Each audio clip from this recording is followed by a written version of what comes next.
À la base, je sais pas ce qu'on t'a fait, mais j'espère qu'à la fin du match, tu vas remporter ton trophée d'MVP. Si on se fait éliminer ce soir à l'issue des prolongations, c'est à cause de toi et Kamavinga. Comment toi seul tu peux faire 3 CSC dans le match? Les 3 buts qu'on s'est pris, c'est à cause de toi. Pour le deuxième but de la Real Sociedad, malchance pour toi, tu touches le ballon et ça rentre. Le troisième but, tu te prends le ballon dans les fesses, ça touche tes pieds et ça rentre. Le quatrième but, voilà, là il a décidé même de pas toucher le ballon. Regardez, il s'est caché en bas entre les cuisses du joueur de la Real Sociedad. Comment c'est possible ça? Avec ça, Carlo Ancelotti le laisse sur le terrain pendant que tu faisais rentrer Kylian Mbappé à la place d'Hendrick. Hendrick qui réalisait un incroyable match. Je sais même pas pourquoi Carlo Ancelotti se casse. Pourquoi tu le sors? Pourquoi tu le sors? Le gars il est en train de faire un bon match. Pourquoi tu le sors pour faire rentrer Kylian Mbappé? Il y a des joueurs beaucoup plus urgents à sortir. Sors-moi Kamavinga, sors-moi David Alaba. Maintenant là, on a failli se faire éliminer à cause d'Alaba. Comment on fait? J'espère qu'on va remporter les prolongations ou on va remporter les tirs au but parce que là les amis c'est inadmissible. Kamavinga lui pour moi je pense qu'il aurait dû avoir rouge sur cette action là. Que lui aussi mine de rien c'est un vrai cacheur. Ça fait un moment on le voit mais on dit rien. Plusieurs captures de lui comme ça où il vient taper le pied des gens. Avec Gavi aussi on se rappelle. Et soit il fait exprès ou il voit pas bien. Le match d'aujourd'hui là vraiment catastrophique. Heureusement qu'à la fin tu essaies de te sortir le doigt du fion, mais vraiment là, le match en général là c'est bien pourri. Maintenant voyons voir ce qu'on va faire en prolongation. Il n'y a pas plus bizarre que ce club là, le Real Madrid, vraiment. Si c'est pas des sorciers, qu'est-ce que c'est? Donc si je comprends bien, ça va être comme ça tout au long de la saison. Dans le jeu on est nul, on a endormi. Dans le jeu on attend toujours de se prendre un but pour se réveiller et dès qu'on égalise, ça y est, on se rendort. On donne de l'espoir au club adverse jusqu'aux 5 dernières minutes et ensuite on gagne le match. Avec ça il y a des gens qui disent que supporter le Real Madrid c'est facile parce qu'on remporte tout le temps des trophées, c'est facile de les supporter. Non les amis, pour supporter ce club là, il faut avoir bac plus 5 en rétention de stress. Qui aurait pu deviner l'issue du match aujourd'hui? De toute façon, non, on se faisait trouer à cause de ce gars-là. Qui aurait pu croire qu'on allait gagner ce match-là? Non, personne.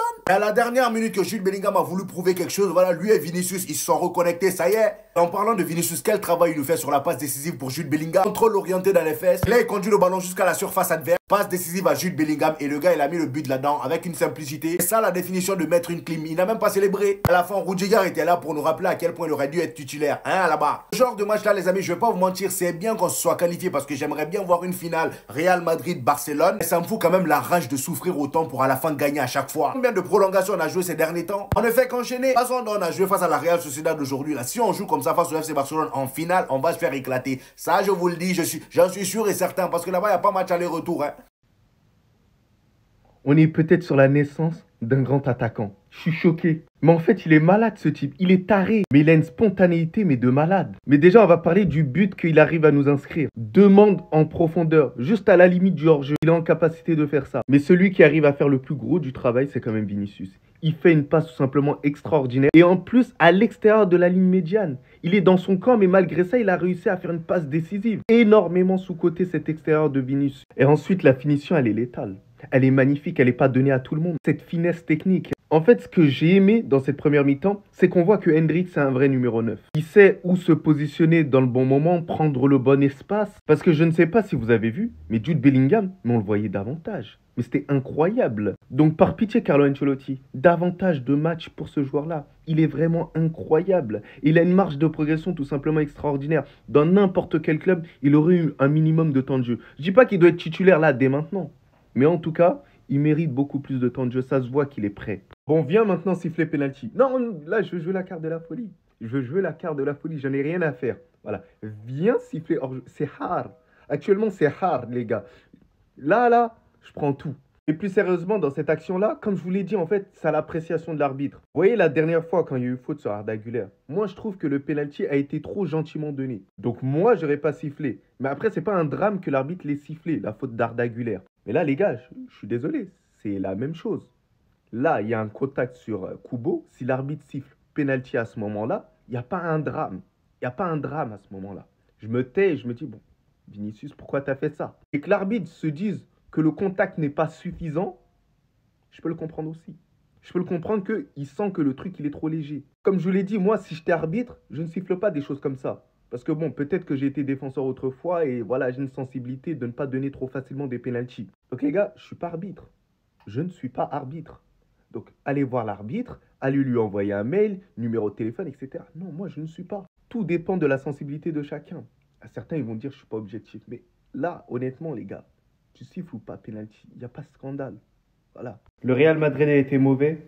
Mais il y a quand même une bonne nouvelle. Vinicius a été stratosphérique aujourd'hui. Vinicius a fait un putain de match aujourd'hui. D'ailleurs les gars, allez regarder mon débrief sur YouTube. J'ai tout détaillé sur la victoire du Real Madrid, la qualification que le Real Madrid a réussi à faire, les prestations individuelles de tous les joueurs. On se rapproche des 20 000, donc allez vous abonner sur YT la famille. Donc les gars, Vinicius a tout simplement répondu aux critiques, il a tout simplement répondu à ses détracteurs, il a montré que c'était un grand joueur. Auteur d'un doublé aujourd'hui, déjà la première passe décisive qu'il arrive à nous faire sur Endrick, c'est du haut niveau, c'est du Luka Modric. Et vous imaginez, il est très sous-coté en termes de passes, Vinicius. Alors il a été critiqué, à juste titre, et c'est totalement normal. Parce que lorsqu'il fait des mauvais matchs, il faut quand même lui taper dessus et lui rappeler qu'il a fait un mauvais match. Et même par rapport à ses attitudes, à certains moments, ça peut arriver. Mais lorsqu'il est au-dessus de la mêlée, il faut quand même le rappeler. Mais ce qui a rappelé, c'est que Vinicius doit faire preuve de beaucoup plus de régularité pour s'imposer en tant que leader ultime du Real Madrid. C'est là que tu rentres dans la cour des grands. Mais sinon, en vrai,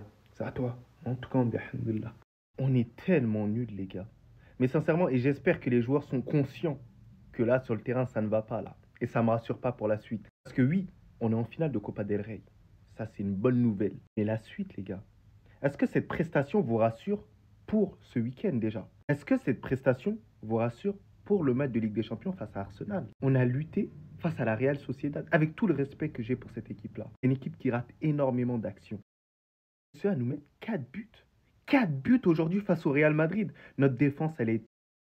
Alaba, il a fait un mauvais match. Pas de souci, de CSC, j'avoue, il n'était pas dans son match. Camavinga, et vous le savez très bien, c'est mon joueur préféré du Real Madrid, mais il a été l'un des plus mauvais aujourd'hui, si ce n'est le plus mauvais. Alors c'est vrai qu'il ne jouait pas à son poste, mais on sait très bien qu'il connaît ce poste-là. Donc je suis obligé de le mettre en avant sur cet aspect-là. Au milieu de terrain, il n'y a eu aucune créativité quasiment. Il y a Bellingham qui a essayé de ramener quand même du dynamisme sur le terrain. D'ailleurs, heureusement qu'il était sur le terrain. Heureusement d'ailleurs que Vinicius aussi était sur le terrain, parce qu'il a été auteur de 2 passes décisives. Heureusement que Arda Güler et Rudiger ils sont rentrés, parce que c'est eux qui font la différence, qui permettent au Real Madrid de se qualifier pour la suite. Mais les gars, cette équipe du Real Madrid, elle m'inquiète.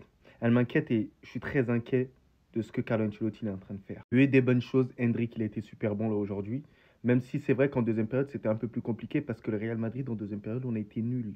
Bref les gars, on s'attrape sur YT la famille, vous le savez très bien, en bien la famille pour le débrief. Endrick est fantastique, vous m'avez bien entendu. Il devient tout simplement le premier joueur depuis CR7 Cristiano les gars à marquer 5 buts en Coupe du Roi en une saison depuis Cristiano Ronaldo en 2012-2013, les gars. En plus, il nous fait la célébration del mítico Raúl. Comment ne pas rentrer dans le cœur des supporters? Como no te voy a querer? Il est d'une insolence. Dès les 5 premières minutes de jeu, il tente déjà un ciseau. À chaque fois qu'il a la balle, il veut frapper. Alors peut-être on pourra dire il est égoïste. Moi, je vois un petit avec du caractère, qui ne se laisse pas marcher dessus et qui mange ce qu'il a à manger. Et il est en train de manger sa Copa del Rey, là. Si le Real Madrid est en finale, si Carlo Ancelotti peut exulter, c'est uniquement grâce à Endrick dans cette Copa del Rey. Vous m'avez bien entendu. Franchement, ça fait du bien d'avoir un vrai neuf. Je vous assure, ça apporte quelque chose, une présence dans la surface. Mbappé est quelqu'un qui va décrocher beaucoup plus. Et pourtant, Endrick a beaucoup décroché dans ce match. Il a touché beaucoup de ballons et il a bonifié beaucoup de ballons. Il va aller demander plus bas. Après, il change le jeu avec une transversale. Je m'en souviens en première mi-temps. Endrick, je l'aime en fait. Libérez Bobby, comme a dit mon frère Cédric. Libérez-le. Et si vous allez le libérer, vous allez voir son véritable potentiel. Parce que les gars, ça arrive très fort, Endrick. À mon avis, ça peut devenir quelque chose de grandiose. Je vous le dis. J'ai tellement la haine. Mais j'ai passé soirée football. Je m'ennuie en première mi-temps. Mais alors, deuxième mi-temps, prolongation de ce match. Regardez juste. But à la 16e, but à la 18e. Après, ça se calme. On revient. But à la 72e. But à la 80e, 3-1 pour la Real Sociedad. But à la 82e, 3-2. But à la 87e, 3-3. Le Real est qualifié pour l'instant. But à la 93e de Oyarzabal. Égalisation. On part aux prolongations. But à la 115e. Climatisation. Bonne nuit, emballé, c'est pesé. Le Real est qualifié. Rudiger qui vient mettre une tête à la Sergio Ramos. C'est cruel le foot, hein. C'est cruel. Je pensais que le Real allait pas aller en finale. Bon. Je vois qu'il y a des Madrilènes qui comprennent toujours pas qu'un Barcelonais, ça souhaite pas la qualif et les victoires du Real. C'est normal que je sois un hater ce niveau du score. Mais la victoire est méritée, on va pas se mentir. Très beau match, énormément de retournements de situation. Et encore une fois, on a vu à quel point Carlo Ancelotti est un piètre coach et à quel point il est porté par ses individualités qui sont phénoménal. Et de toute façon, les individualités en question, je vais en parler dans une vidéo qui arrive. Et moi, je dis le petit là, donnez-lui du temps de jeu. C'est tout.